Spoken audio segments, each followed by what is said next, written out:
What's happening in the canine industry? For all the latest news, views, and expert opinions, stay right here for the Canine Paradigm. You'll hear from industry leaders, experts, doyens of the industry, learned colleagues, movers and shakers, and the odd randy guest. Get the latest insights and expert advice from both here and abroad from the people in the know. Now, here are your hosts, Glenn Cook and Pat Stewart. And I'm Lofty Fulton, and I'm out of here. Glenda? Yes. We have to do a new ad. We do. It's a solemn time. Our long-time sponsor of the show, George Kittredge, Yes. very, very sadly passed away. And we formerly used to advertise for him his Rowdy Hound boxes. We did. So we don't actually know what's happened with Rowdy Hound boxes. You know anything about that? I looked at the website. It said that they're recalibrating since their founder and boss has passed. But nonetheless, I think that you and I want to honour the memory of George Yes. Kittredge anyway. He was a friend to both of us, a hell of a good guy, and he supported us almost immediately. He was on board through and through, and I just don't want any of us to forget George. He was a terrific human being. So we intend to continue to advertise Rowdy Hound, even though we don't know what's going on with them. Yep. In the hopes that they keep going, and that can be a bit of George's legacy that we're able to continue to promote. I hope so. In checking it out, we had a look to see, because we're not real good with the sponsorship.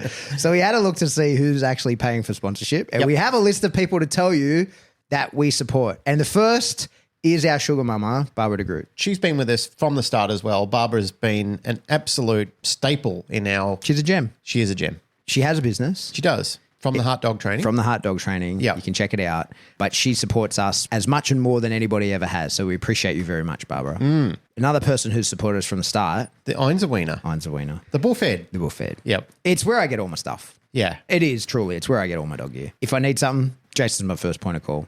I don't use his shit website. He has a website. It's dog shit. I just message him directly. You guys probably should use his shit website, but I don't. Yeah, because you don't want to message him directly and get his grumpy ire of the day. Yeah, but do it. Get all your dog stuff from Jason. He's got everything you need. He's got all the shit that you need to train a dog for realty. Everybody who comes to seminars and looks at mills and asks me mills questions, ask Jason. Yeah. Jason can point you in the right direction for getting the mill that's best suited for you. I really like his leashes. I'm a big fan of his leash pack. That's why I sort of convinced him to do it. But anyway, get your stuff from Einzelwiener. Yep. Do you know who has a fantastic website and ships internationally? My wife? Your wife, Yeah. Canine Paradigm. I couldn't imagine her not having a good website, how much of a perfectionist she is. Well, the products are amazing. My dog merely being alive is a walking testimonial to that. My dog, who I've retired numerous times and has come out of retirement when I've managed to get his body back to healthy, and a big part of that is related to Canine Paradigm. So check it out, everybody. I could say so many nice and biased things about Canine Paradigm and my wife, but what I will say is ignore me. Just look at testimonials. The testimonials speak for themselves. That's where the field trials are working. What makes Narelle's day, and mine as well, is when people are emailing in and sending messages of, well, primarily people have had no hope in the past because just everything that they were trying wasn't working, and now it is. And that is the testament that something is actually really working. And the other thing which I will add, one of the things that Narelle's told me in the past is dogs are incapable of understanding the placebo effect. Oh, that's a good point. So you can fake it on a human, but you can't fake it on a dog. I never thought about that before. That's actually a really good point. Well, my wife's actually a very smart person. There you go. So she's told me that humans are subject to the placebo effect where dogs are not. So it either works or it doesn't on dogs. There you go. That makes total sense. Yep. There's one other person who puts a fair amount of work into this show. Yeah. It's me. Yeah. Funny about that. And I have a digital product that you can buy. If you go to my website, seriousdogbusiness.com, right now I've got 2 courses available to you. The Overview, which is a small course where you could learn how I teach. Yep. But the other one is the Wave Tops, which is a bigger course. It's everything I know about dog training. Well, it's not everything. It's a lot of what I know about dog training. Yeah, check it out. terrific. Yeah. $500 dues. That's all it's going to cost you. I recommend it when people are saying, what do I do? How do I get in the industry? I recommend them to your course. Oh, wonderful. Thanks, Yeah. sir. All right, on with the show.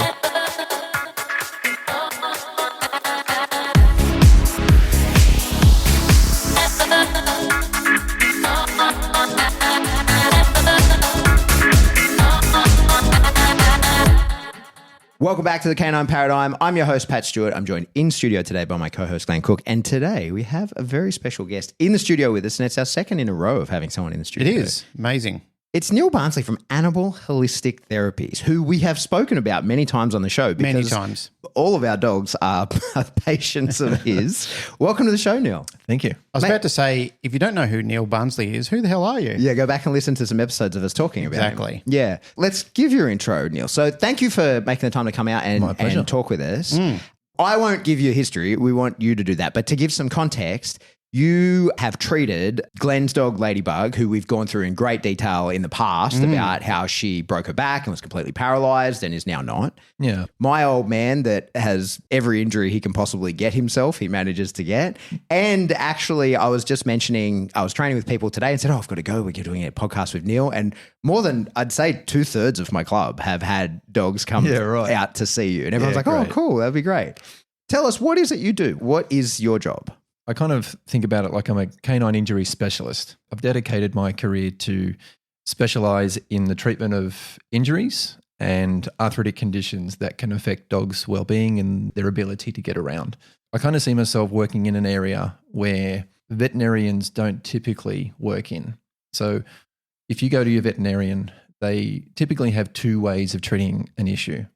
They have surgery as your main option if nothing else works, or anti-inflammatories or medication. If the issue that we're seeing doesn't fit into either of those two categories, or they've tried those categories and they're not actually helpful, then that's all there is for that particular case.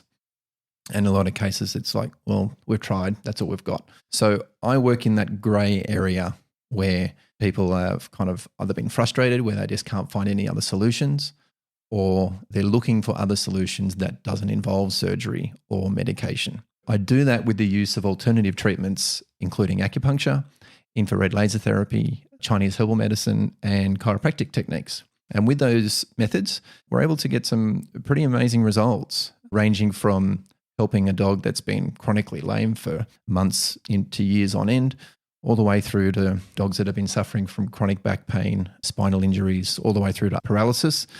As you would know, Glenn, when we're dealing with a dog that's paralyzed, there's very little options for them. So in that field, that's kind of where I specialize, and that's where my passion is. If we've got an issue where a dog has been paralyzed from a spinal injury, they respond extremely well to the combination of the treatments that we do. And in most cases, we can get them back walking and having a relatively normal life within about 8 to 12 weeks. So you're a third generation in this, aren't you? Your grandfather and father were involved in holistic animal therapies as well. Yeah, So absolutely. tell us about that, because that was interesting. But I know you and I have spoken about that on visits that we've had in the past with Ladybug. Tell us more about that. Like, how did your grandfather get into it? What did he do? And then how did he pass the mantle to your father? And how did that get passed on to you? So my grandfather, William Burns, he moved to Australia from England. He was a registered and practicing human chiropractor and acupuncturist coming from the UK.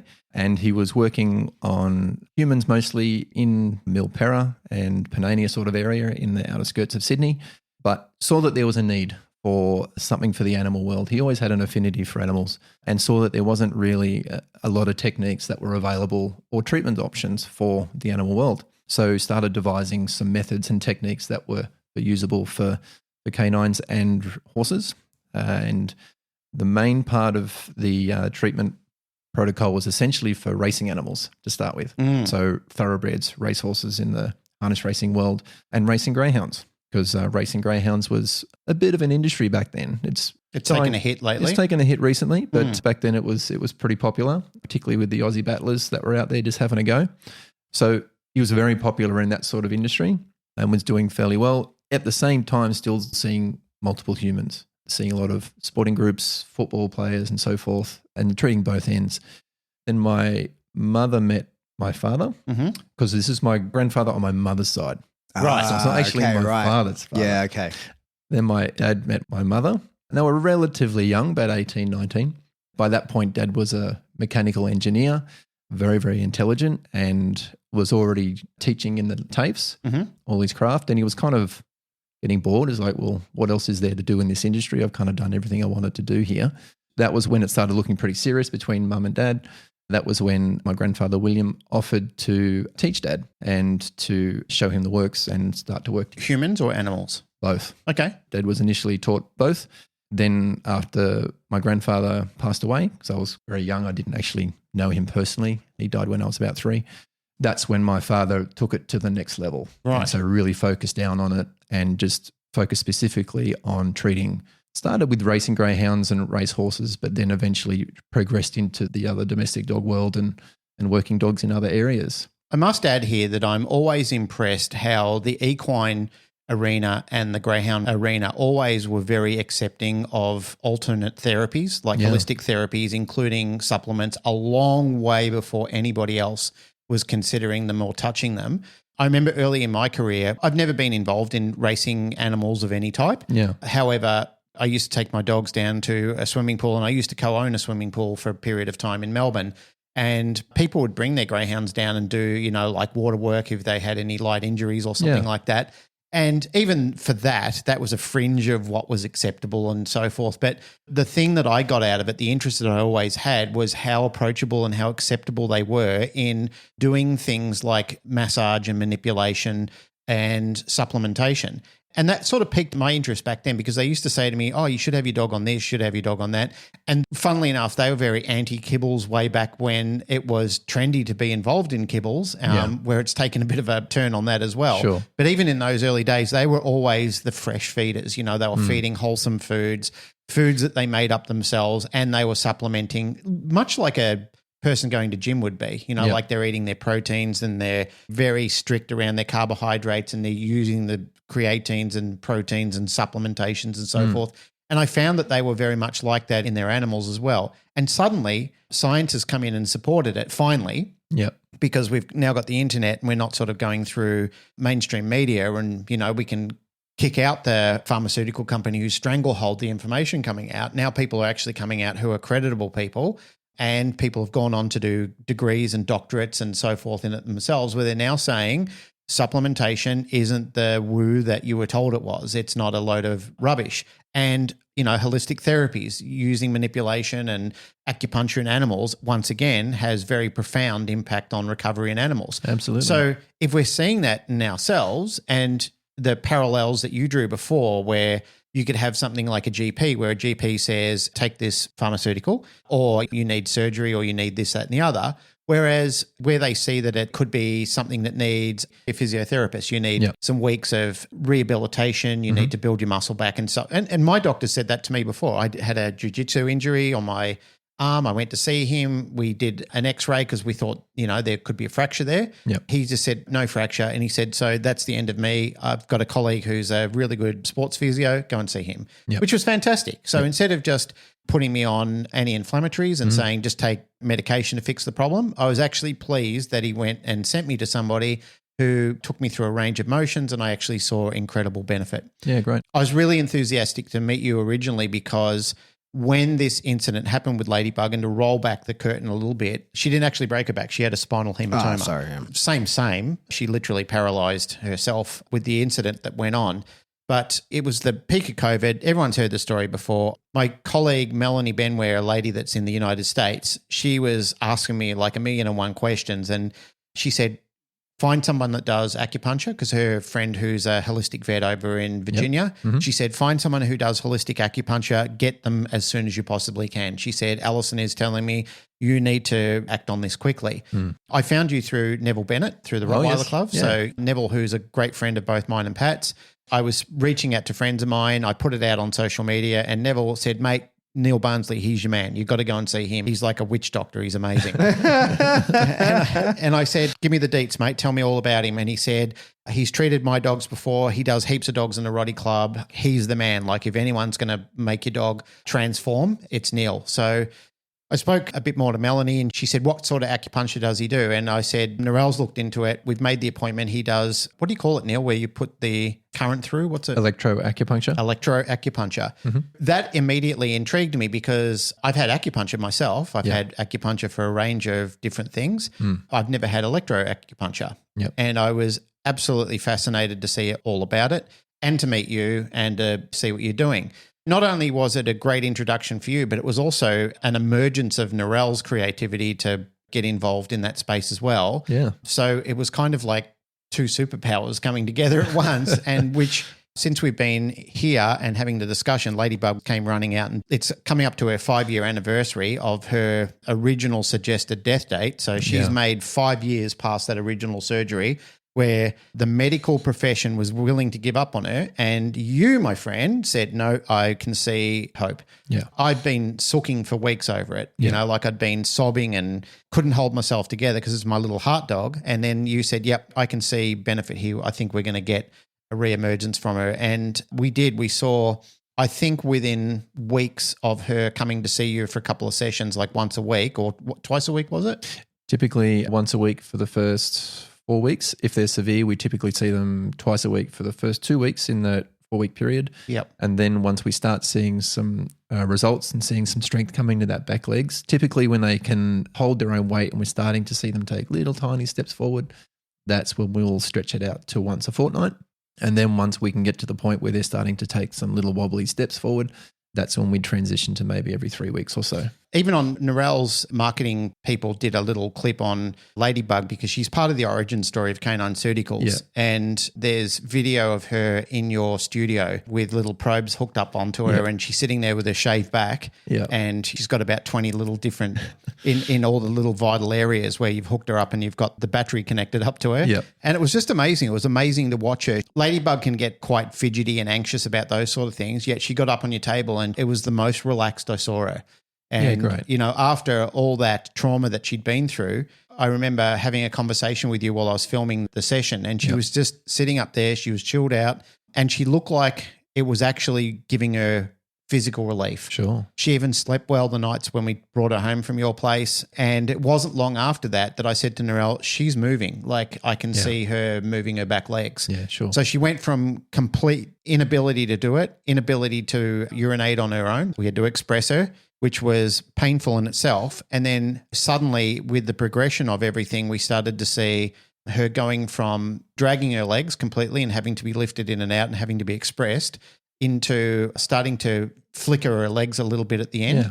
And then when we were doing the suggested work that you were talking about doing at home on the balls and everything like that, I started seeing her bunny kick with the back of her legs. And then it suddenly sprung to life, like her memory of her nervous system started to reboot. Sure. And it's something that you said at the time. You said you should see her starting to reboot when she remembers, you know, like when her brain and her spinal column are resynchronizing, you'll see like a rebooting going on. And it happened exactly like you said. Mate, it was a very emotional time for us. We were worried, we were concerned, we were so happy when we could see things starting to transgress. And since that time, people have heard it on the podcast. They've reached out to me and they've said, tell me who this guy is. Friends and colleagues and people that have been involved in the training world and people who listen to us have been there and they've come back and said, mate, you're right. The guy is incredible. He just has this unearthly way of connecting with animals. Yeah, and I said, awesome. he's a pretty unique individual. And that's kind of why I love what I do. Like to see those sorts of things happening with the heart dogs for people where they're contemplating having to put this dog down. And so many of them are like 4, maybe sometimes up to 6 years of age, because that's usually when it hits with French Bulldogs and Dachshunds. It's about that 4 to 6 years of age. Yeah, they're devastated. So to be able to give them a way out of that and hope and in most cases get them back to where they were before, that's why I love doing what I do. And if you talk about origin stories, that's kind of how I made the call and the decision to follow my dad.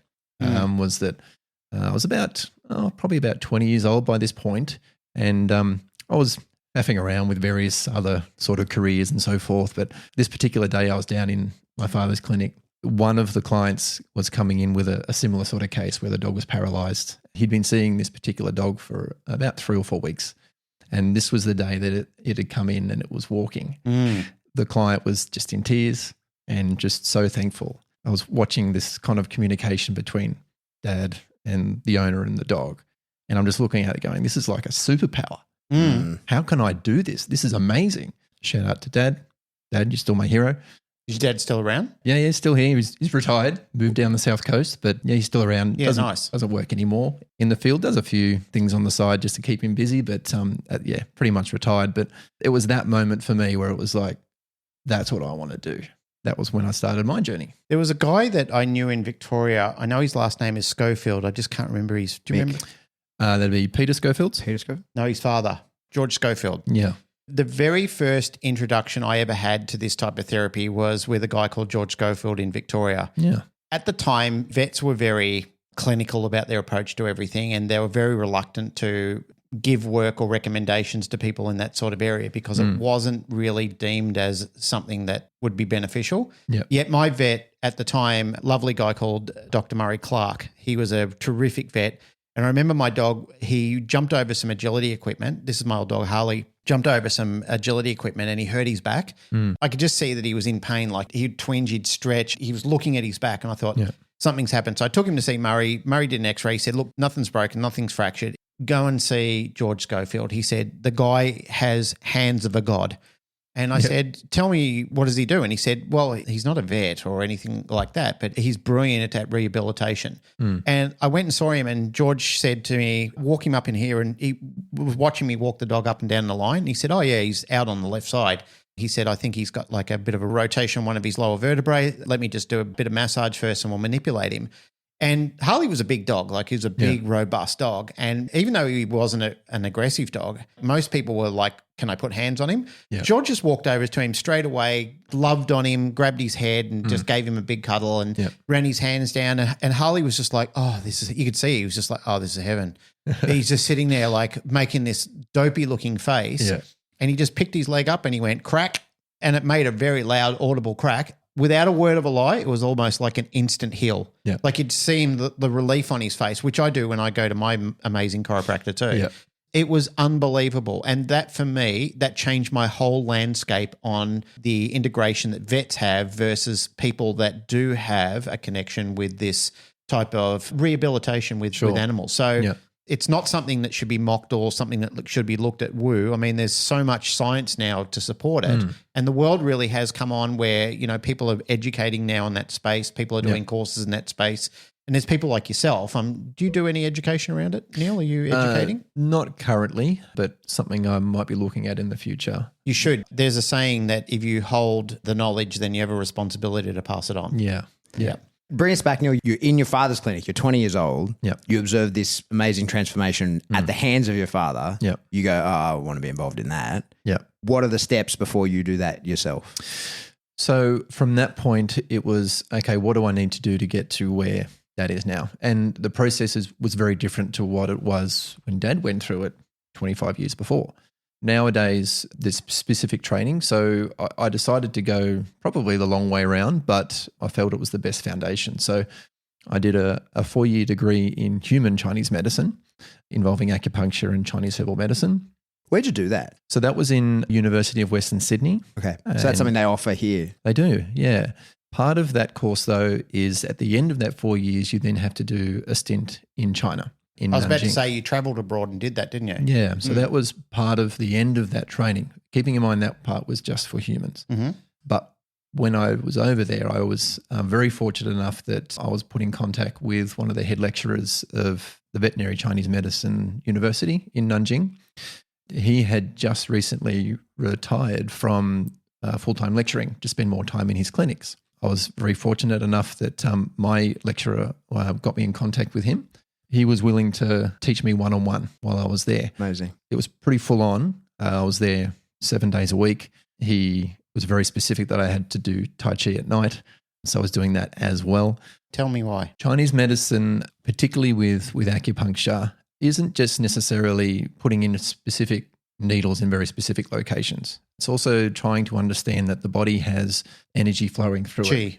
Chi. Nowadays, I guess science would look at it as electromagnetic fields, electromagnetic energy and the resonance in our body. So he was of the belief that when you're doing acupuncture, you're not just putting needles in particular points. You need to be able to manipulate those electromagnetic fields in a particular way.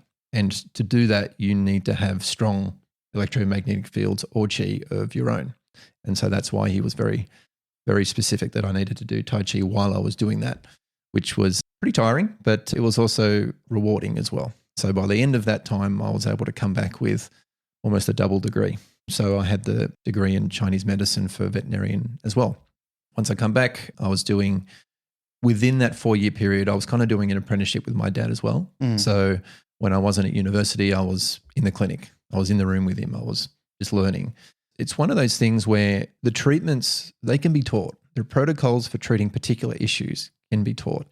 And you can pick that up relatively quickly if you have a pretty good understanding of the subject that you're working with, such as canine anatomy, on top of Chinese medicine, using acupuncture, infrared laser therapy. If you know these techniques, teaching protocols for treatment is relatively easy. What is difficult is trying to find out what the problem is. So having a dog coming in, being able to actually listen to what the client is saying about the dog, why he's limping, where do they see the limp, how long it's been happening for, if they can remember a particular issue that caused it. All these different things, it's kind of like putting a puzzle together, because you can't just ask the dog what's wrong with him. So before I even start examining the dog, I'm always asking questions to try and get a background, a history of what's happened with the dog to get to this point. And then that will give me a much better indication of what I'm dealing with. Then we will tend to do a gait analysis. So I'll watch them walk and gait to see whether there's an actual limp. In a lot of cases, people might think they're limping, say, for instance, on the right leg, and it's actually left. So it's important to be able to see them move so then I can determine exactly which leg it is. Then after that, that's when we go to actual physical examination, to be able to go through and examine the dog to try and find out where the problem is. And a lot of things can be missed without that. You need that physical examination. And unfortunately, it's a skill that's being lost nowadays. Physical examination, to be able to find where the issue is being lost. Diagnostic imaging is becoming the gold standard for trying to determine where the issues are, and it doesn't give you the full picture. It's funny you said that. My sister and I were just having a chat. I was over in Ingleside this morning, and on the way back, my sister rang me, and she was talking to me about an issue she had where she was hit in the shin by something. Yeah. They x-rayed, and she went back and she said, no, it still saw there's something wrong. I need an MRI or something like that, because they said it's just bruising, it's just swelling. And she said, no, there's something wrong. I can feel it in my body. I'm trusting that there's something going on. My body keeps telling me there's something going on. They chalked it up to just being a pain in the ass and talking a bit of shit. They finally went into doing an MRI on her shin and found that she had a small fracture in there. Yeah, there you go. And it was creating a problem for her, so they had to treat it. So as you said, sometimes it's quickly dismissed, whereas where symptoms keep going and you can feel physical pain. The difficulty for you is you've got animals that can't communicate back to you. They can only show it when you press on those points or when you actually physically see it. Yeah, I mean, they do communicate in different ways. So we physically can't ask them what's wrong with them, but we can ask them in different ways. Yes. So if I press on this area, does that hurt? We're not looking for yelping. We're not looking for anything that severe in a reaction, because they rarely will yelp. It's more about how does their body react when I do this? If they're panting, do they stop panting? Do they lift their lips? Do they turn around and give me the look? All these sorts of subtle signs that we're looking for to indicate that was uncomfortable for them, particularly when dealing with soft tissue injuries, which is a lot of what I deal with. That's not going to show up on an x-ray. If you've got a ligament injury or a tendon injury or a muscle tear, that's not showing up on an x-ray.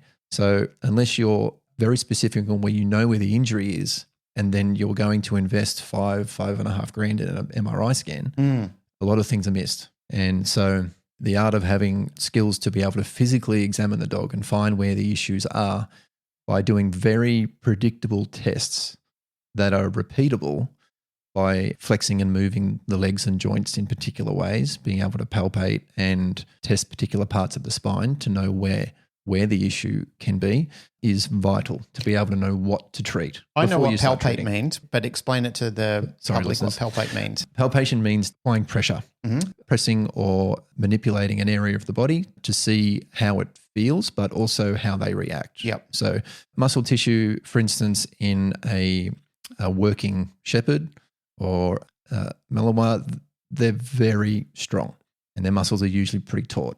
So if there's any signs of softness or squishiness in the muscle or soft tissue, that's unusual. And so that would be an indicator that there could be a problem there. Testing, say, for instance, a little Shih Tzu, they may not necessarily have the same muscle structure, but they will react in similar ways. Their body may be soft and squishy because they spend their life on a couch, but the way that they react to that palpation will be the same. Yeah. And when you talk about like that manual therapy, you're feeling the alignments a lot, like with your hands, right? Like there's a lot of just experience of someone has come in with a known injury. To get good at that, what you're like, oh, okay, well, I know you have this injury. Let me have a feel of this because we have the scan. I can confirm the feel by hand. Or Was this happening prior with you where your father would be like, no, feel this is what this is? Yeah, it's a combination of those two things, repetition. Say, for instance, testing the wrist joint of their front legs. There's a certain amount of flexibility that a wrist joint should have, and that varies from breed to breed, but each front leg should have the same flexibility. If one doesn't flex as far as the other one, then that joint has a problem. Mm-hmm. Whether it's a current injury or an old injury, there's an issue there. I wouldn't necessarily say it's feel per se. I genuinely believe this is a teachable skill.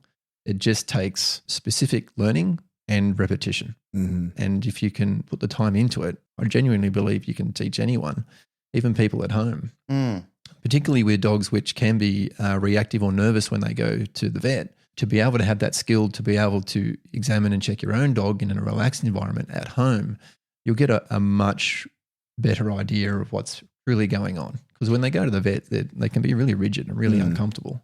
So you're back from China. You're working with your father. Yep. Keep us going with the story.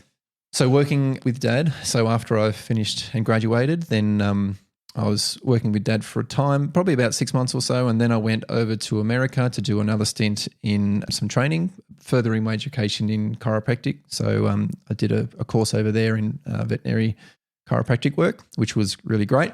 Whereabouts in America? This was in Irvine, over in LA. Mm-hmm. So I was there for a time. The fellow that was teaching us all there, sadly, he passed away last year.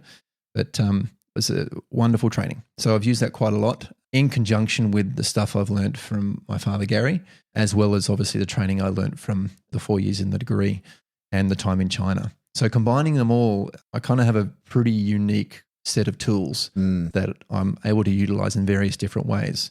So Glenn, you mentioned earlier that we did electroacupuncture on ladybug. So I won't use electrical acupuncture on every case of paralysis I see. There's different needs for different issues. If I had someone that's come in with paralysis but it only occurred a week ago or 2 weeks ago and they haven't had surgery and they're just kind of resting, we wouldn't use electroacupuncture. Why is that? It'd be too stimulating. Okay. So it would actually cause potentially more inflammation to occur in the injury site. Yep. We would use a different type of acupuncture, which is still stimulating the nerves, but not severe enough or intensive enough where it may cause a bit of irritation. Mm-hmm. And having the experience to know which type to use just comes with time. Is there a perfect window for that type of therapy? It's very much the sooner you get into it, the better, within reason. Right. So say, for instance, if someone rang me today and said, my dog's just gone down, he's no longer walking, it happened yesterday, I woke up this morning and he can't move, what do I do? In that particular case, then we wouldn't typically jump straight into treatment. We'd probably say, look, probably best to go to your vet, get him on some anti-inflammatories, keep him rested for about 5 to 7 days, then we'll see him. The reason I say that is because inflammation can take anywhere up to 72 hours to fully reach its peak. And so when they're in that period of time, it's very important to keep them as still as possible because that swelling can very easily start to compress the nerves more and more. And if the more they move, then the more it can compress those nerves. So if they're, say, for instance, an anxious traveler and they've got to travel an hour, hour and a half to see me, there's a lot of time there where they could be shifting and shuffling around in the car that I have no control of. And that can actually cause more issues. So in those first 5 to 7 days, I find it's much more important to just try and keep them as quiet as possible, get them onto an anti-inflammatory immediately to try and get the swelling down and just keep them rested. Then after that, that's when we'd probably start treating. So usually within 7 to 14 days of the injury, that's when I like to start to treat. What's the most common injury that you see? Now, I would say that spinal paralysis would be one of the most common things I see now. Wow, okay. Particularly with sausage dogs or dachshunds and French bulldogs. They're the two main breeds that I see now. It's a combination of two things. One, the genetic weaknesses that they both have. Dachshunds can get a condition called IVDD or intravertebral disc disease. And this is a condition where the discs themselves are the soft tissue that's holding the bony vertebrae together in the spine. There's a change in the actual makeup of those discs. So an intravertebral disc is made up of two main things. There's rings of ligament around the outside of the disc, and that's the tough stuff that's able to hold the disc together and combine all those vertebral pieces together, but also allow flexibility. In the center of these rings is like this jelly-like material, almost like the inside of a jam donut. So it's quite soft, it's jelly-like, It should be able to absorb shock and vibration. So when we shift and move and jump and twist, as a dog does as well, there's constant vibration going through the spine, constant irritation. And these discs are designed to absorb that shock, to absorb that vibration that can, other way, cause inflammation or irritation if they land in the wrong way. So with intervertebral disc disease, that stuff hardens, it calcifies. And so then it's not able to absorb the shock. It's not able to be as flexible as it should. And so then that puts a lot more pressure on the ligaments around that section. And that's when we start to get tearing of those ligament rings that are around the outside of that disc. And that's when we get inflammation that builds up. That inflammation is then what puts pressure on the spinal cord and the nerves around it. And that's when we start to see paralysis start to occur. And you think that's like just a genetic thing that's kind of creeping in those breeds? Unfortunately, yes. It's a genetic condition that affects 1 in 4 Dachshunds at the moment. Wow. It's becoming more and more common in French Bulldogs. Frenchies unfortunately have a second issue called hemivertebra, and this is when the vertebrae themselves are deformed. So where it's they like a should butterfly. That's right. They should be like square or rectangular in shape. Yep. But when you do an X-ray or an MRI scan of a French Bulldog's spine, you'll see that the vertebrae, so the bony bits where they should be nice and square and uniform, they're all odd shapes. Anything from rectangular, oblongs, some of them just like a little tiny wedge. And so what this is doing is putting really excessive pressure, not only on the discs that are holding each together, but if they're not perfectly aligned, which a lot of them are not, that'll put extra pressure on the spinal cord that's running through the center of the spine. We're seeing this more and more. Unfortunately, the last data was showing that about 93% of French Bulldogs are now affected by this. Wow. And it's getting worse and worse. Yeah, right. That's concerning. And unfortunately, because it is such a popular breed, it's attracting a lot of, shall we say, breeders that aren't as conscious of these health issues or care, and they're in it for the money. And unfortunately, a lot of people that are purchasing these puppies think, oh, I got this beautiful, quirky French Bulldog, and then in about 3 to 4 years, they've then got a paralysed dog. It's no secret that Narelle and I love French Bulldogs, but we have concluded that we wouldn't own them again after this, after our little group phase out. That's it for us with French Bulldogs. Yeah, it's really disheartening because it's happening more and more. But what's exciting is they've determined the gene that actually causes this. They've been able to track what that gene is, and they've isolated it. And they now know that that's why we've got 93% of the French Bulldogs affected by it. But now that they've isolated it, they actually know now that it's a recessive gene. So what that means is it can actually bred out. It can be bred out if people choose to. Right. The problem is that if they do breed out this genetic deformity, it will mean that they'll have to, because of the amount of dogs that are affected by this gene, they'll probably have to outcross to another breed for a short period of time to bring that strength back in.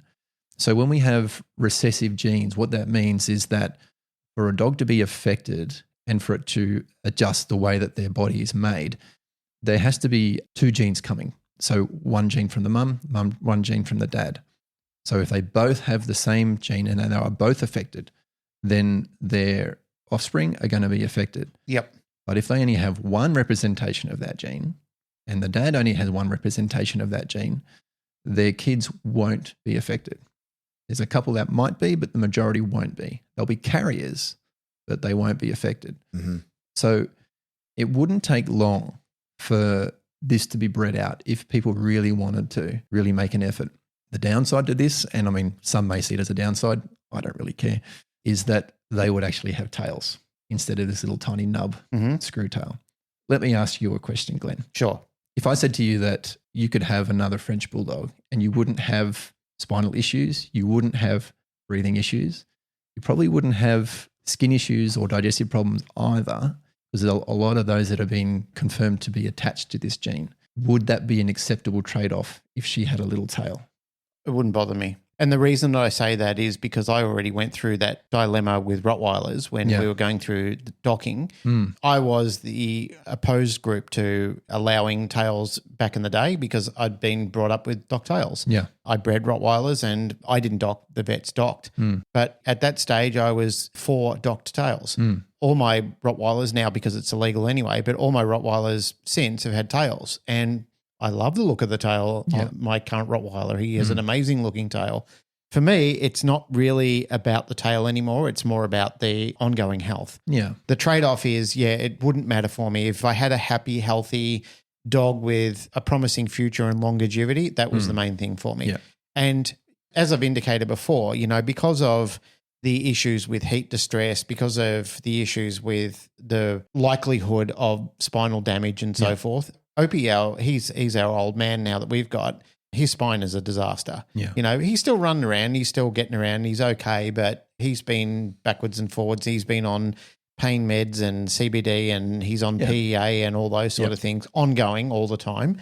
He's happy. He's drifting about. He's doing his thing. He's a little potato head. Yeah. But once we're done with them, we're done with them. That's the conclusion. That's heartbreaking because I love French Bulldogs. Yeah. I love their quirky nature. I love how they're a little pocket dynamo in a little body, but the problem is their body just fucking explodes. Yeah. It's so goddamn heartbreaking because they're like, and for me and Narelle, we never had children. They're like children. They're like little babies, you know, like they're part of your little family. And when you see them in that level of distress, it kills you inside. Yeah, it's heartbreaking. Mate, there's not much that really gets to me in life. There's not many people or things that really bother me. But when I see the dogs going through that suffer, like the distress and anxiety and everything that it creates. Like even the other night, Ladybug got a really, really bad form of gastro and she was really distressed. She was throwing up. She wouldn't eat and she could eat concrete and ground up broken glass. She wouldn't care. She's got a stomach like cast iron. She'll just go through anything. And, she was really, really sick. It lasted about 3 days, but the whole time she was like that, I was in complete distress. Yeah. I can't think properly. I'm agitated. People are trying to talk to me and I can feel my temper flaring because all I can think about is my dog and I'm worried about her all the time. It just drives you mad. Yeah. Even the whole spinal thing that we had to go through, that was some of the worst torture I've had to go through. Yeah.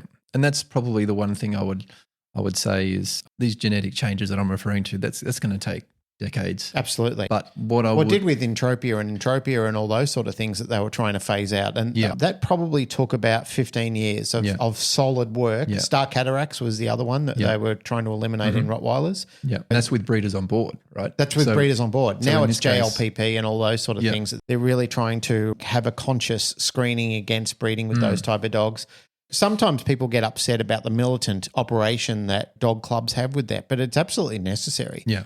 Just because you have a love or a desire with your dog, you've got to understand, as you put out before, that recessive gene, once that starts traveling around and you've got, like a mating partner picked out who's got it in the line and your dog's got it in the line, the likelihood of that springing back again and, it's kind of viral. It takes off and then again, you've got more dogs with more problems and more disastrous futures for these dogs. Well, I think 5 to 10 years ago is when Frenchies really came in vogue, right? Big time. And I remember hearing about people spending like 30 grand on Frenchie puppies. On those unusual colours, the blues and the merles. And the majority of Frenchie breeders, they were just jonos who had an expensive Frenchie themselves and were looking to recover a lot of the money. So they weren't dog world people. Their dogs weren't being issued pedigrees. Not that I'm a pedigree guy, but you got to know what you're breeding to what and why. And I think there was not much of that. But I think Frenchies have gone out of vogue. I think largely because that fad is over, but also there's a lot of people with a lot of very expensive injured Frenchies. Yeah. And so it'd be interesting to see what happens in that space now, I think, like whether that breed can be recovered by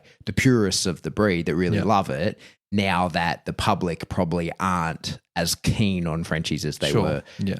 It'd be remiss of me not to give a shout out. We have had Katrina on the show. I was going to mention Katrina. So we have a friend, Katrina, who's been on the show. She's a bit of a genetics expert, right? Like she's been breeding things, cattle and dogs and all kinds of stuff her whole life. And her and some friends of hers have what they call this mini bull project. It's essentially a fake Frenchie. Yeah, right. They call it a mini bull. They're wonderful little dogs. They look a bit like a Frenchie, but they're a very well put together little dog. Run all day, robust, no breathing issues. Yeah. It's the dog that you indicated before. Yeah, sure. When you said they're going to have to outcross, I was like, that's what they need to outcross to. Might be a good one to go with. Yeah, and so I'm not sure how long the mini bull project guys have been at it, but to my knowledge, there's 3 or 4 of them or something like that have been at it for maybe 15, 20 years to put together this little breed. I'm very aware of it because some friends of mine have them. They're fun little dogs, but they used to home all the dogs with like my puppy course. And so I was in their Facebook group and because they're geneticists of a type, they keep very close tabs on their dogs, right? That's awesome. it drew a bit of heat when Katrina mentioned it on the show, but they de-sex very early before the dogs are homed because they don't want anyone fucking up their breed, right? Mm-hmm. It's not that they're like, we don't want people making money off of this. Yeah. It's that we have put a lot of work into making a very healthy, fantastic little bulldog. Yeah. Don't fuck it up on us. Yeah. Right? Yeah. That'll be interesting to see what happens with the Frenchies. In between that time, though, I guess if there was anyone out there that was thinking of getting a French bulldog, one thing I would suggest is when you're selecting a breeder, choose a breeder that's willing to show you either the X-rays or the MRI scans of the parents. Because if they're breeding properly and they're breeding ethically, then they're doing these tests. And this is essentially why French bulldogs were so expensive in the beginning.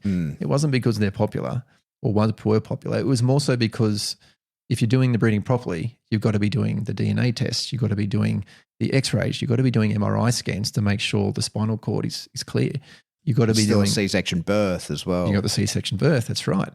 So all these different costs, I mean, they could be 30 grand in the hole before they even start. Yeah. So that's kind of why they were as expensive as they were originally. And I think that's why it attracted other people to breed because they see the price tag and they think, oh, this is just a quick way to make money. That sort of database has been around for a while, like the Rottweiler Club, the German Shepherd Club, and a lot of the, Golden Retriever groups and so forth had effectively eliminated a lot of the genetic issues related to hip dysplasia and OCD and so forth because they were so stringent on X-rays. Yeah.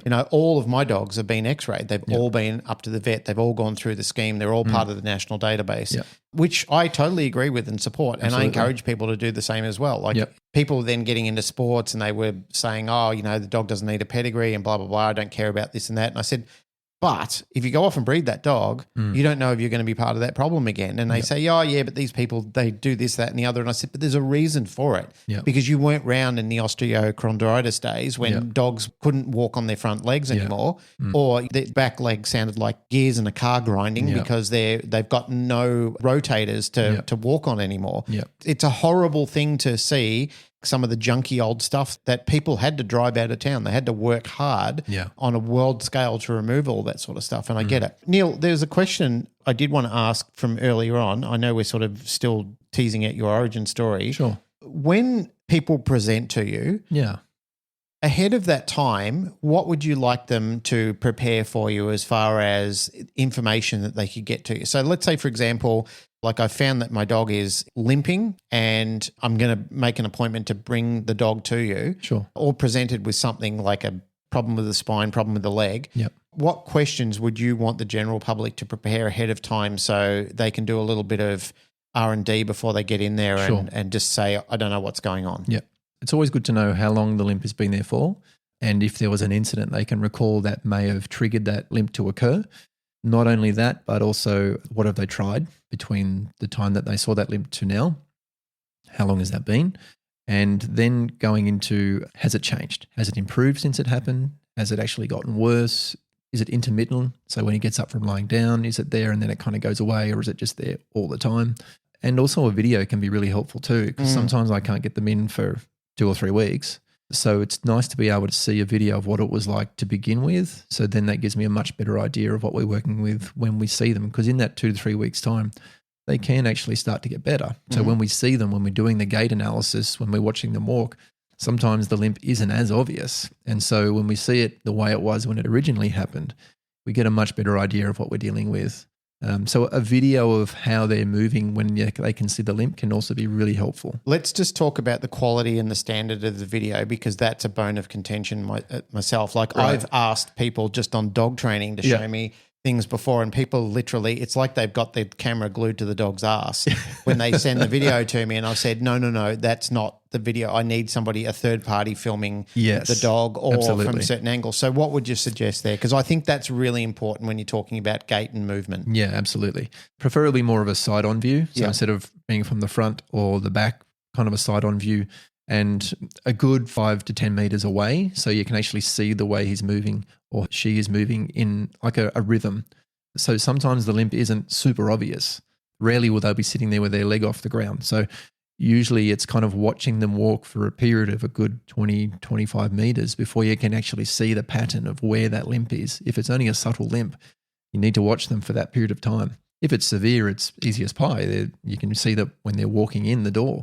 But sometimes it's subtle, and sometimes we need to see them walk over a longer period. So if we can have a step back, maybe 10 meters on the side, that gives us a much better indicator of what's happening. So whether it's with me or with whatever practitioner they're seeing, especially the people around the world, going into seeing that practitioner with a video of that nature makes it so much easier and makes it much easier for them to find where the issue is. That's good to know. Mate, I reckon, as a trainer, when people say, oh, you deal in behavior cases, tell us about the biggest success. There's 2 or 3 in my mind, right? Yeah. Where I've really turned a dog around. And on the days where I think, fuck all this, I'm quitting, they're the ones that I think about.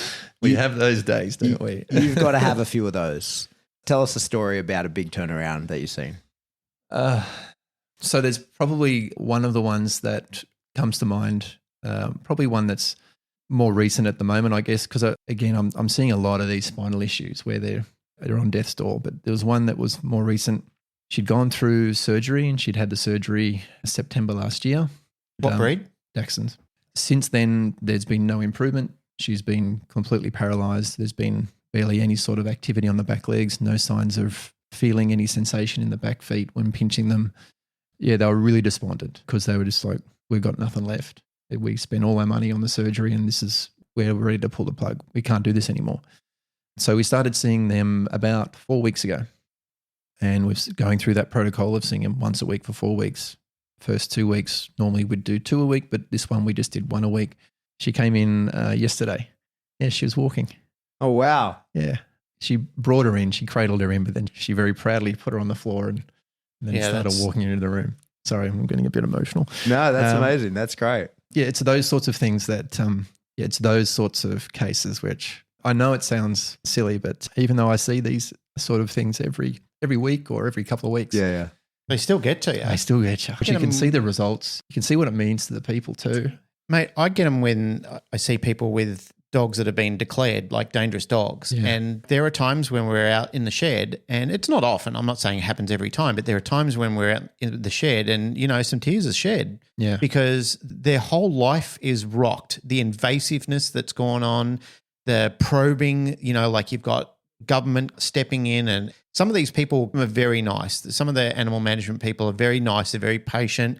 But some of them can be narcissistic bullies too. Yeah. And they step in and they really fuck their world up. And these people are really distressed about what's actually going on. And seeing their dog make a turnaround, seeing the declaration being taken off and the overwhelm and the joy, and the people are just saying, if it wasn't for you, you're the only one who believed in us. And that is overwhelming. Like you can feel that. Pat and I often talk about spiritual energies, and you're very much like that as well. Like you can feel that sort of energy when you're in a very powerful situation like that. Yep. So I get the emotion that you're actually feeling. And Narelle and I remember the journeys into you in the early days, the heavy load and the distress we were feeling about this could be it.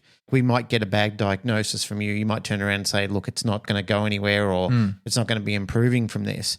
And that was sort of putting us on a precipice of preparing us for the worst possible outcome. Like this could be the end of the road for Ladybug or anybody else's dog who has come down to you before.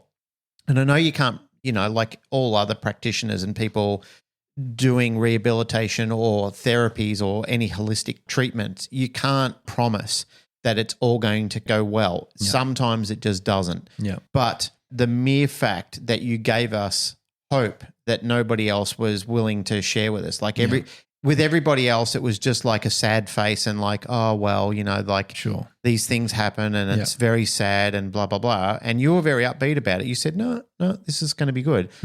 Mate, I totally get it. I understand why you're feeling emotional about it. Like I've seen Pat very emotional with treatments. He's shared emotions on this podcast when he's dealt with some of the people, that you're dealing with along the way. If you don't feel any connection to your customer and the dogs, I don't think you should be in it.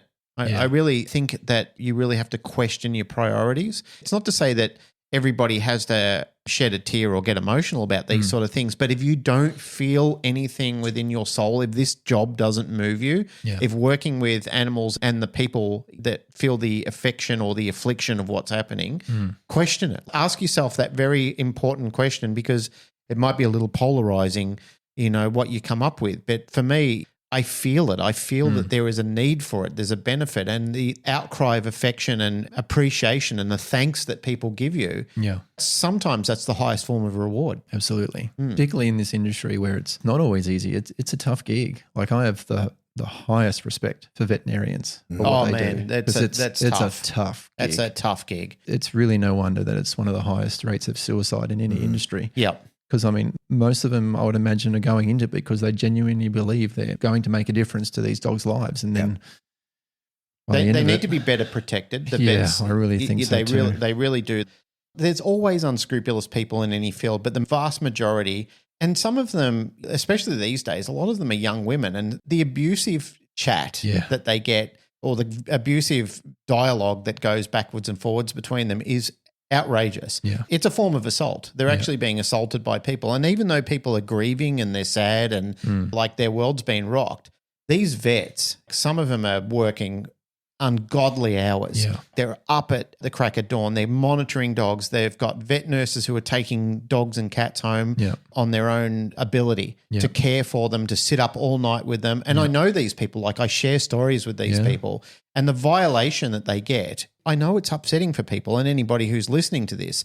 It is very, very upsetting when you rock with emotion, but you got to understand, like, these people have generally tried everything. Yeah. They pulled every rabbit out of their hat that they possibly could. So that's why I'm saying they need to be better protected. They need to be more respected and taken care of. Yep. I've run into vets that I found like they could have a much better bedside manner. You know, they can be rude and they can be past the job. And, you know, they're the sort of people who create like a bit of a lasting image for people who are overwhelmed with all of those flooding emotions. But the vast majority of them are really good people, and they try everything. Yeah. That's one of the reasons why I didn't want to become a standard sort of veterinarian practice was I didn't want to have to deal with that. And I'm very fortunate with my line of work where there's only a very certain type of person that's going to spend half a day of their life to bring their dog to come and see someone like myself. The people that I see day to day they're just lovely. They're such lovely people. Yeah, so that's what I wanted to talk to you about. There's one thing I do want to touch on before we move to there. We mentioned it just briefly before we started. So my dog's a bit of a lunatic, like most working dogs. And the first time I brought him to see you, I don't know if you remember, but I had his harness, I had the ball, I had the food, I had the muzzle, I had all the tools because I was like, how the fuck's this going to go, right? Yeah. Like this dog has a lot going on and he doesn't like being touched. He's not aggressive, but he doesn't like it and he usually tries to avoid people. And like you've got a waiting room and there's other dogs that he's like, my dog is a real dickhead, right? So like he loves intimidating. He's not aggressive, but he's like, hey, I'm a lot. You have to be aware of how much I am, right? And other dogs are like, oh my God, you're too much. So like that's the nature of that style of dog. Yeah. But immediately you had him like, he was like, oh, this is good for me, and really consented to the whole treatment and was cooperative and stood there and was not a pain in the ass, to the point where I was like, what the fuck's going on? Yeah. Now, that I get a sense is very much like your nature. Like that's a lot of how you interact with the dog. He's a wizard. He's a real life wizard. Yeah. But I'm curious, how much do you think is that's just internal to you? How much of that can be learned, and how much, like, knowing now that you've done so much in Chinese medicine and had to do the Tai Chi every night, like how much of that is learned versus how much of it is you? It's probably a bit of both. I'm a pretty chilled out guy in general. That's kind of my nature. I'm not the type that when I come into a room, it's just like, hey, look at me. I'm usually the wallflower in the corner that's a bit shy to talk to anybody. So my relationship with dogs and animals is usually more of a, I don't try and go up to them and get my hands all over them. It's kind of a mutual respect of just body language. Body language says a lot. I've always had that affinity with animals, even from when I was younger. But a lot of it is also learnt behavior too. So through bitter experience for sure, but also just being me, like not trying to be someone that I'm not. And dogs are usually pretty good with that. And if you try and walk into a room with a dog and be someone that you're not, they know pretty quick. They know pretty quick. Yeah, just trying to be myself and taking time. That's the big thing I would say for anyone that's thinking about getting into this industry is when you are examining a dog, just take your time. The more you rush, the more you try and push it, the more they're not going to work with you. And then it's just going to take longer. I think an observation I had with you, Neil, watching you first connect with Ladybug when we went to see you, is how curious you are about each case that's presented to you. Yeah. You were there as her healer, not her buddy. And I think sometimes people feel like, oh, I have to make a big impression to make this person think I care about their dog. But you gave me the same impression in a different way. Caring about a dog isn't so much about wanting to be friends with it and wanting to be patted, because take Remy, for example. That's not caring about the dog. That's misreading him. Running over to him and putting hands on him and trying to kiss him all over the place and stuff like that. Yeah. Some people think that's really important and that the owner will appreciate that. Pat probably wouldn't appreciate that. Yeah. You know, like he probably would have looked at it and said, what's this idiot doing? He didn't even ask me about the dog, or he's not showing me any layers of respect to the presence of my animal. Sure. And you did the same thing when Ladybug came there. You came over, you put hands on her, you felt her. You were very calm. You gave a calm presence. I was just sitting there grieving in the corner, and Narelle was talking about what was going on. Narelle's very clinical under fire. Yeah. So, you know, Sure. when those sort of things happen, she can be very diagnostic about what's actually going on. So Yeah. you and Narelle were mainly having a conversation. I was just observing and taking it all in my stride and watching what was going on. But that's what I noticed, is that you have this amazing connection to come over and just put your hands on the dog, start feeling, start talking through with the owner. And it was a nice calming presence. And as I said, once you got Ladybug up on the table and you started to do the acupuncture session with her, it was like days, weeks of stress just like left her body. She just flopped down on the table. She was just sitting there. She stopped panting. And I thought, she's just not going to sit still for this. She's not going to tolerate it. I was really worried about it. But everything that I was thinking, I was wrong. And I just thought, I'm the dumb person in the room here. I need to just sit there and watch and take in what's actually going on in this session. Sure. So I think those things, they're vastly important as well, is when you've got somebody who has mastery in their field, don't talk too much. Just watch what's going on. Share a little bit of the presence of what's actually happening. Sure. I'm not trying to sound ethereal in it, but I just think sometimes people are so busy talking that they actually miss the importance of the lesson or the therapy that's actually taking place. Going back to the disarming and just quietening the dog, a lot of that comes from the dog's looking at you guys, the owners. They're looking to you for cues. So if the owner's sitting in the room and they're really anxious about why they're here, about possibly what we're going to talk about, what the diagnosis might be, or just worried about their dog not sitting still, if the owner's anxious, then the dog's going to be anxious. Yeah. The dog's not looking at me. It's looking at their owner, looking for cues. So if I've tried just focus on the dog to try and keep it calm, I'm wasting my time. You've got to talk to the owner first, calm them down first, get to the bottom of what's happening. And while we're doing that, while we're having that conversation and we're all disarming, we're all just kind of letting the barriers down and actually talking about what's really going on, that's when the dog starts to look around and go, oh, we're in an okay space here. I can relax a little bit. My dad's got this, or my mum's got this. We're fine.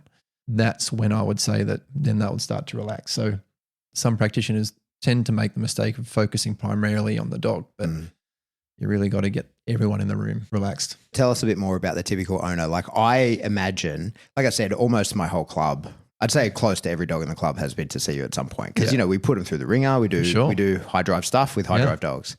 And, you know, if a dog limps, it's hey, you got to go see Neil, right? Like that's a thing we say. It should be a standard. Yeah, exactly. And like, I'm serious. It should be a standard. Like, because we were talking earlier on about the equine and the greyhound, those people, it doesn't take much for them to go and see somebody like you. And I think the working dog fraternity, they need to embrace that sort of holistic sort of therapies with their dogs.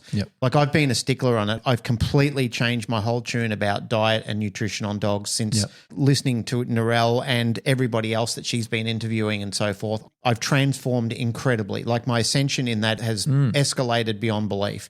Not because we have skin in the game, but because like you and like Pat and like everybody else who's embraced it, we're seeing the net benefit of it. Like we're absolutely seeing transformation in the lives and the longevity of our dogs or our animals in general. But like I said, the equine people and the greyhound people knew this a long time ago.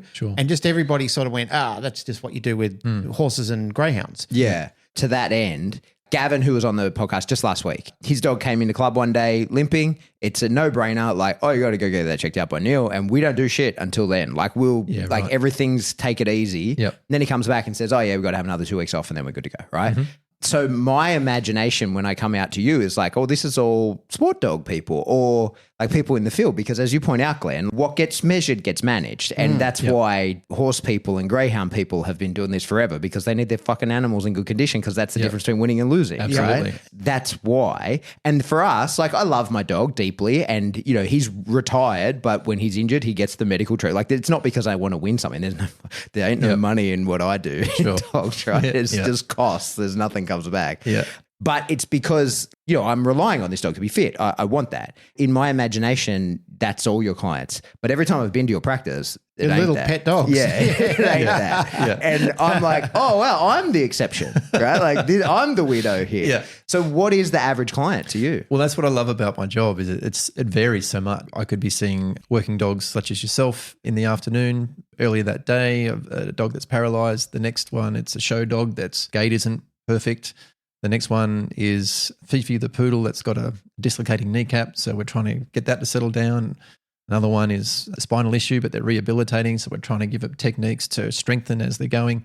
That's kind of what I love about my job. It's so varied. It's not really the same thing all day, so it's always something different, which keeps your mind active. You always got to be on ball. Yeah. I certainly don't see as many racing clients as I used to. Okay. So previously, before COVID, I had a very large rural facility where I had space for race horses, lots of racing greyhounds with the trailers and everything like that. But when COVID hit and everything changed, we kind of relocated the clinic to working from home, which then meant I can no longer see race horses and not as much room for racing greyhounds. I definitely do miss parts of it. I miss the trainers. The trainers were great fun. Yep. A lot of them are, well, again, the ones that are taking the time to come and see me, they're lovely people, really down to earth and really look after their animals. I'm glad you said that, because even though there has been a lot of stigma about the racing sports and people's emergence of dislike for it, what they haven't taken into account is the love and the dedication that these people put into their animals. Yeah. From what I saw in the early days there was an old guy that lived around the corner from me, and every single morning at 5 o'clock, he had 2 greyhounds. Yeah. He had little jackets on them, and he'd be walking up and down the street with them. And he was an old guy, he'd had to be in his late 60s, early 70s or something like that. Like I'd say hello to him because he was just a neighborhood guy. But then one day I chatted to him. I said, oh, do you race these guys? And he goes, no, not anymore. They're retired now. This was the mum and this was the daughter, and she's a triple champion and she's a regional champion and blah, blah, blah. And he was so proud of them. Yeah, and they're proud as punch. Proud as punch. And I said, and you do this every day? And he goes, yeah, well, this, this is how I raise them. Yeah. And it's part of their routine. And he said, keeps me fit. Keeps the dogs fit. Yep. And he goes, you can't be a bludger when you got dogs. You have to get out there. And I said, mate, good on you. That's amazing. He goes, yeah, but I love it, mate. He goes, it keeps me young, keeps me fit, gets the lead in my pencil going. He goes, it's all good. It's definitely something that I would see as well. Like with a lot of the trainers, which only had like small teams, a lot of them are older gentlemen. It keeps them going. It gives them a reason to live. A lot of these blokes, they don't have family. They may have lost their wife, and it's just them. It just gives them a reason to get up in the morning, keeps them going. So, long story short, when the live baiting issue happened and everyone was up in arms about it, and government was stepping in and vets were stepping in and the public were outraged and wanted the monster slain, so to speak.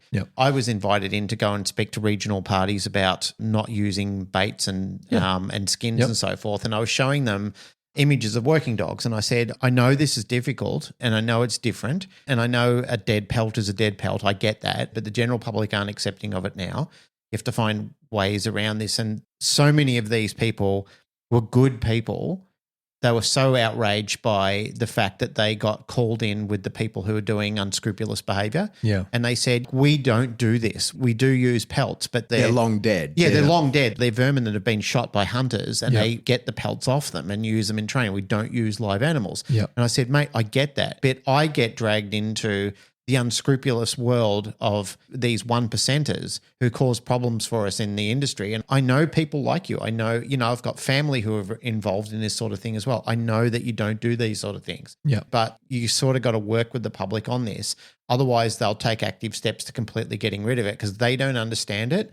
And to them, they don't like it. And the animal rights groups that are behind this driving it are pushing hard for it to stop anyway. It's just one of the things that they're trying to get rid of on their program to get rid of animals altogether. Yeah. But that's the unfortunate side of it, is that they don't see the people like you just described, Neil, the people that do have a genuine love, that it is a person that this has given them a reason to get up in the morning, and it's given them something to do, like we do with our sporting dogs. Pat's often had quite an emotional plea on, this is something that my dog is biologically programmed for. We're all doing the right thing by our dogs, and our dogs are an active part of our family. What's the harm? Yeah. And there is no harm in it. The only thing that became harm was people started putting it on the internet now that social media came active. Yeah. Other people looked at it and said, well, I don't like this. This is not something that I subscribe to, so I want to put a stop to it. And that's the difficulty that we're up to, because they're overwhelmingly larger than what we are in the public.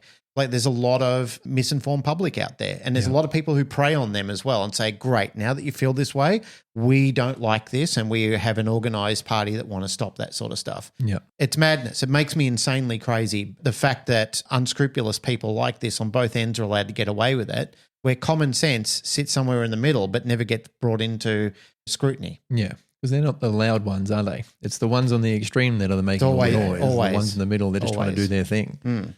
Just before we started, you mentioned about dogs with a fighting spirit. Yeah. Tell us a bit about the difference that you see in dogs that come in like, fuck this, I want to get better, versus the dogs are like, hey, I'm kind of at the end. I guess a good example is, so I see a lot of older arthritic dogs as well.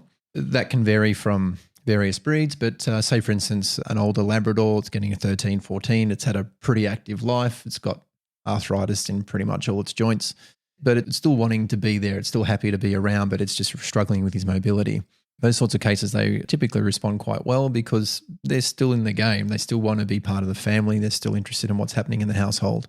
There are other cases, say, for instance, with an older dog, or as we were just talking about earlier, if they've had a serious spinal injury and they come in, you can kind of tell like whether they've just had enough. They're exhausted and they just don't have any fight left in them. You can tell the difference. They're the ones that don't typically respond terribly well to treatment. How do you tell the owner that? Because it's not like you deny treatment. You can always help in one way or another. Yeah, sure. Right? But surely you have that conversation where you say people like, hey, we're not going to expect much from this. Or... Typically, the way we go about that is, in a lot of ways, it almost feels like we're doing a bit of counselling for grieving. But essentially it's, okay, we're at this age, we have these issues. Let's see how we go with the treatment for 2 or 3 treatments. Let's see how he responds. If we see improvement and we see some encouragement in the way he's getting around, great. We know we're on the right track and we'll keep going.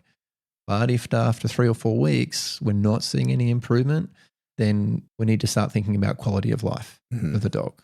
In that way, I'm kind of setting him up to saying, look, I'm really hopeful for some improvements, and we generally do. But if we don't get to see the right amount of improvement that we're seeing, or we're not seeing their temperament improve to the point where they actually want to be involved in what's happening around them, then I think we owe it to them to give them a dignified end if they're showing signs that they've just had enough. Yeah, that's just a reality of it, right? And I think that's one of the things that that's always the hardest thing when you get an old dog and you're like, no, there has to be more I can do. Yeah, absolutely. Eventually it gets to the point where you're like, hey, yeah, there is more you can do, but it's not ethically correct. For sure, yeah. And it's probably one of the hardest things in my job because a lot of times I'm seeing these older dogs for like years. Yeah. Like I've seen them since they were 6 or 7, and while they get into their later ends of life, I'm seeing them like every 2 or 3 weeks.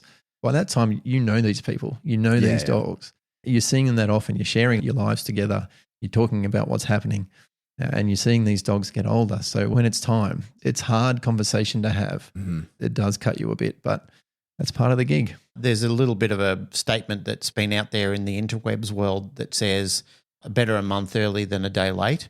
And I'm an absolute advocate for that. I left one of my Rottweilers late. I've talked on the show before. It still cuts me up and I think about it readily. I left him like a day late and it was traumatic.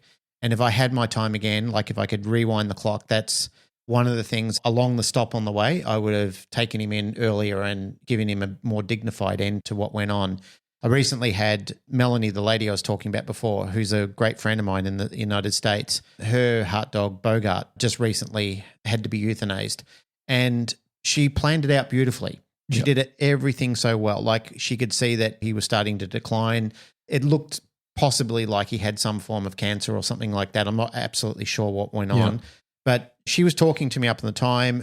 Also, one of her other colleagues, Jamie, reached out to me and said, hey, Melanie's that stage with Bogart that she's going to put him down. I said, yep, I know. I'm talking to her about it.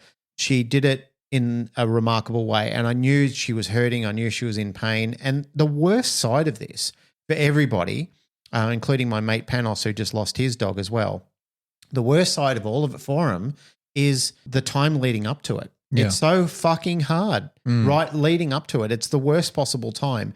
Even though it's sad and it's traumatic after it happens and you kind of drop it, and some people go silent, some people grieve immensely over that point in time. But I also think, and I say this lovingly and respectfully, but it's almost like a great relief has come because even though you've said goodbye to a friend, even though that family, something that you're incredibly compassionate and had a loving relationship with that whole time, the moment it's passed, it's kind of like, oh, thank God I got to let that happen and got to see them out, as opposed to the week knowing that it's coming and the days are counting down and you know you've got to do that horrible walk to the vet and so forth like that. It's so daunting to have to do it. As I said to Melanie and multiple other people who've lost their dogs recently who've been friends of mine or people who've listened and shared their story, I've said to them, the way that you did it was remarkable. The bravery that you showed and the compassion that you showed and the love that you actually showed that animal all the way up to the end, because we're talking about it. And I said, you need to be commended for what you actually do. Whereas we've had people that have come here before, they've dropped their dog off and they've rang us up and said, oh, we don't want to do the euthanasia of the dog. Can you do it for them? And they've left us in the situation where we've had to. You want to ring the person and say, hey, man, like this isn't the job of my staff to do this. We've actually declined it. Like people were saying, can you guys take care of this? So we said, no. Our staff grieve over this. They're animal lovers. These are young girls, average age of about 18 to 19 years old. It kills them when they're doing this sort of stuff. Like their job is looking after and caring for live animals. They're not in that stage where they're actually dealing with the end of life strategy of them. So it's a hard thing. Going back to what you said about it's better to be a month early and rather than a day late.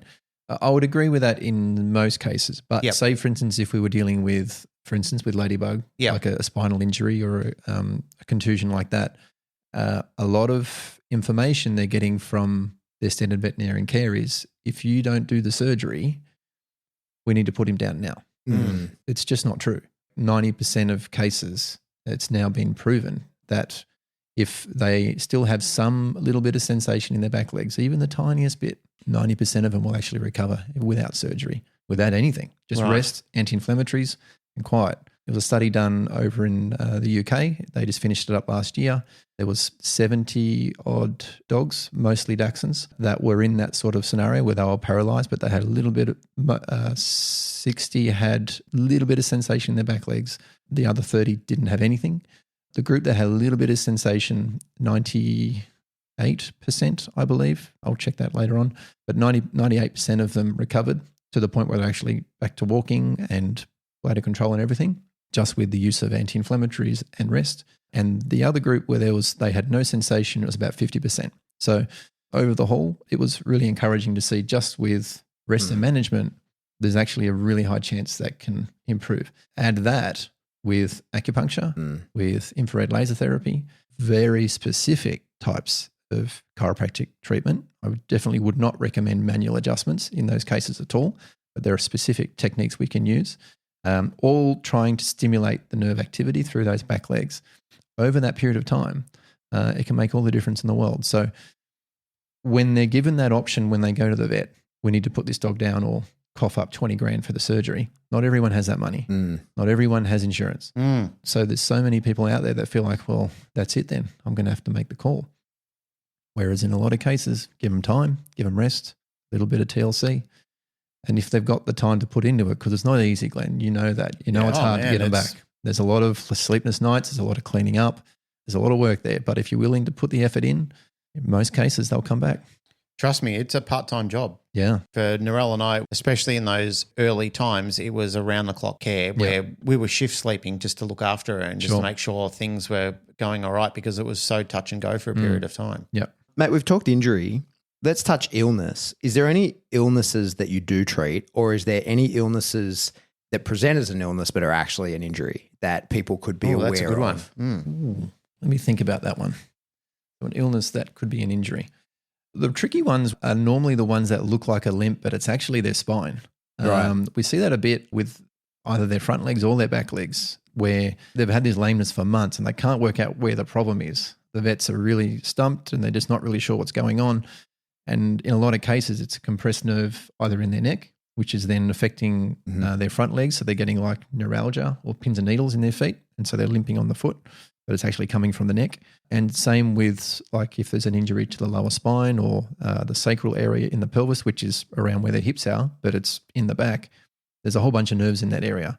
One of them is the sciatic nerve, which runs down the back leg. Now, if that nerve is compressed, it really hurts. So then they'll have a tendency of limping on that leg. You can be looking in all the joints until the cows come home, but there's nothing there. It's actually around the nerve. So treating those specific areas is, it's a very different type of technique than treating a joint. So say, for instance, if you're treating a cruciate ligament injury, which I also see a lot, arthritis, there's very specific treatments and supplements that you use to help repair cartilage tissue and increase the fluid that's in the joints and trying to reduce swelling in the joints. If it's an issue in the spine, it's a very different treatment altogether. We use different supplements. We use things to stimulate collagen production rather than cartilage production. We focus on getting swelling down in the ligament tissue rather than actually in the joints.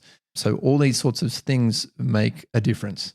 And a lot of times it's mistaken, many, many times. Illness-wise, sure, we can treat all sorts of various things, everything from diabetes to behavioral issues. That's probably one thing that's probably of interest is the behavioral issues. A lot of things get diagnosed with bad behavior. In a lot of cases, it's just they're in a lot of pain. Yeah, they're irritated dog. Irritation and inflammation, it's incredible what it will actually do to behavior. Yeah, absolutely. So I've seen huge turnarounds with dogs that are just not happy. And you go to touch them, they're trying to snap at their family owners, the kids and so forth. And we deal what the issue is, and it's usually a back issue or a leg problem. And usually they're back to normal within say 4 to 6 weeks, and now they're back to normal. They're not snapping at anyone. They're able to go to the dog park and all that sort of stuff. So that's probably the one that's most diagnosed is behavioral issues, but it actually turns out to be pain. Yeah. We've discussed this many times, like with aggression cases, that's got to be one of your first questions is like, how healthy is the dog? Like, is it just that he's pissed off that he's in pain nonstop? Because this might not be an aggression issue. Sure. Like, sure, it's an aggression issue, but this could be a totally different fix. Yeah, absolutely. I think we've talked about that on an earlier episode where I had a client present in there with an aggression issue, and the conversation I'm now having with people as part of the diagnosis is, what are you feeding your dog? Yeah. What's the diet consist of? What is the poo like in the dog and stuff like that? All questions that Narelle's trained me in. This particular dog, they were saying, it's a kibble-based diet. And I said, look, before we actually do anything and we make any sudden movements on anything else, can I just suggest that we do a little bit of diet change and supplementation? They kind of looked at me like, I'm not this woo. And I said, just humor me. Yeah. Just humor me. Just give it a go. Yeah. 2 weeks later, dog came back in. They said, what have you done? And I said, I didn't do anything. You did all the work. All I did was have a conversation with you. And they said, dog's entirely different. It's not barking at people now. It's resting. It's sleeping through the night. Sure. And I said, the same happens to us. Yeah. When we're feeling irritable, when we've got inflammation, when we've got illness due to poor diet, lifestyle things. I said, I'm exactly the same. I said, I am my own worst enemy with this. I said, Narelle teaches me all this great stuff and I ignore her when I get stressed. And then I feel like shit. And I said, but when I follow her programs, mental fog goes, clarity comes back. Yeah. Everything that she promised me I will start feeling, it all happens through good diet, nutrition. I said, it's not the solution to every single complaint. Yeah. But it's part of the remedy of longevity in some of these things. I think sometimes they say seeing is believing. And when you see these sort of things yourself and you just say some holistic therapies, some massage, some manipulation, some acupuncture, some dietary change and so forth, why the hell would you not consider it? Yeah. It's peer-reviewed science. Why the hell would you not? I think we've had a reign of, like I said before, pharmaceutical companies. Yes, they do good stuff. And yes, some pharmaceuticals are beneficial, but they're also like massive shareholders and multiple trillions of dollars that are trading hands. It's a stock commodity. There's so many wealthy people through them. Like there's a big market to push them and consume it and get it across the globe. So naturally, when there's cheaper alternatives and things that they don't have powers on, Yep. of course they want to block it, and of course they want to make you look like you're a conspiracy theorist and Yep. that you're a crackpot and a loony and stuff like that. But shamans and people all throughout history who didn't have access to modern science, not that I disbelieve it, but all of these people were healing people, were stopping illnesses, were stopping fevers and so forth by using alternate remedies that have been around for millions of years of humanity and people sharing a space with animals before. The remarkable part that people won't listen to it and won't take it into account because some marketing team have done some incredible work and convinced you otherwise. I get it. Yeah. I'm prone to marketing myself. I get stuck on some shiny things from time to time, but also when I'm around smarter people, I'm prone more to listening these days myself. So great work, Neil. Thanks, mate. Matt, I feel like we could probably talk about this stuff for hours, but I must go train dogs. Yes. Right. We're past our allotted time. First of all, thank you for being here. I appreciate you coming. Absolutely. But tell us, how do people see you? Like, you're based in Sydney, Western Sydney, so people who are in Sydney can be a client if they want to. And do you have anything for people around the world? What can you offer? So I guess at the moment I'm just kind of a one-man band in Sydney for what I'm doing in my clinic. I've just recently kind of expanded into producing some very specific supplements for specific problems. Okay. So I've determined that, there's really nothing out there for spinal injuries, nothing specific for dogs that covers the health and well-being of those intervertebral discs. So I've developed a formula which is specifically for these conditions and needs. I'm really proud of that one. That one seems to be really effective. What's it called? It's called Spinal Health. It's a company that we started called Canine Vital. So they can find that online on caninevital.com.au. And is that for someone like maybe you've got a Frenchie or a Dachshund that is potentially like a carrier of that issue you discussed? Sure. Yeah. So that's a good preventative. Can be a preventative as well. Okay, so cool. it can be like specifically I developed it specifically for Frenchies and Dackies that have this issue, both as a treatment but also as a preventative. But I've also found it extremely good for, say, for instance, active dogs that you're trying to keep strong and trying to avoid spinal injuries. It seems to be really good as a preventative, whether it be for working dogs, agility, flyball, racing greyhounds, but also for the little fluffy fifis that are jumping up and down off the couch all day. There's a lot of pressure on their spine. So having something like that specifically for strengthening the back, I found really helpful. Because the things that we use to strengthen the spine are very different to things that we use for protecting and strengthening the joints. There wasn't really anything out there for spinal issues. So I devised that one and it's been working really, really well with clients. And so, we've just kind of recently launched that online so they can have a look there. Awesome. Outside of that, going forward, I'm pretty convinced that the skills that I have for helping to determine where an injury is, I'm pretty confident that's teachable. So I'm kind of in the process of working through how I'm going about that, but keep an eye out. I'm going to be putting out some free videos out there for information for people to actually know how to check their own dog for back pain. I think you should have a Neil Barnsley College. Mate, I've been thinking that the whole time you're talking. I'm like, how can I talk this guy into letting me film some content and selling it for him? Because I think like even just like a warm-up video. Sure. You know what I mean? Like how, because there's a market for that. There's some good greyhound ones that I've been through and had a look at that. But even just how to stretch your dog. Yeah, well, because, mate, we get our dogs, the dogs are in the car, we get them out. I tell people, warm him up, right? Like, don't come straight to the car to the field.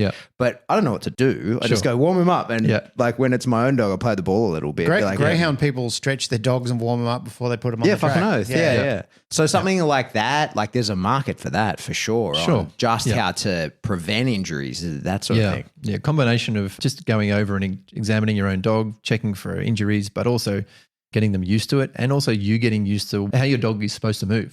How far does his wrist normally go?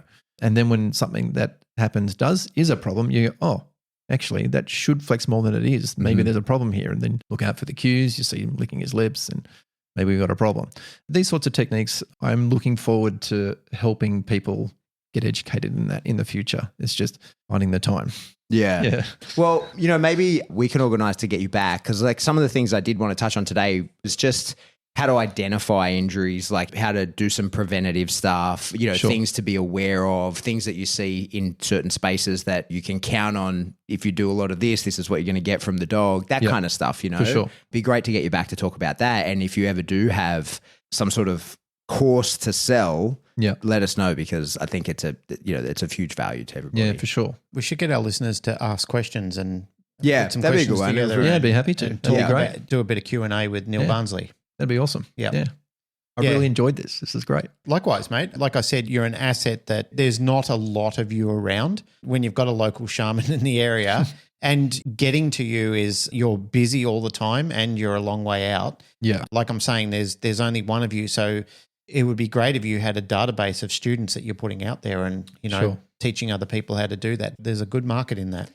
That's the trick, right? Like everybody in your position I've ever spoken to, it's always a family affair. It's always, and I think we discussed it one time, it's a huge cost to you to train someone. Time especially. Yeah. The time is the biggest cost. So if I was to train someone to do it properly, you're looking at 3 years. Yeah.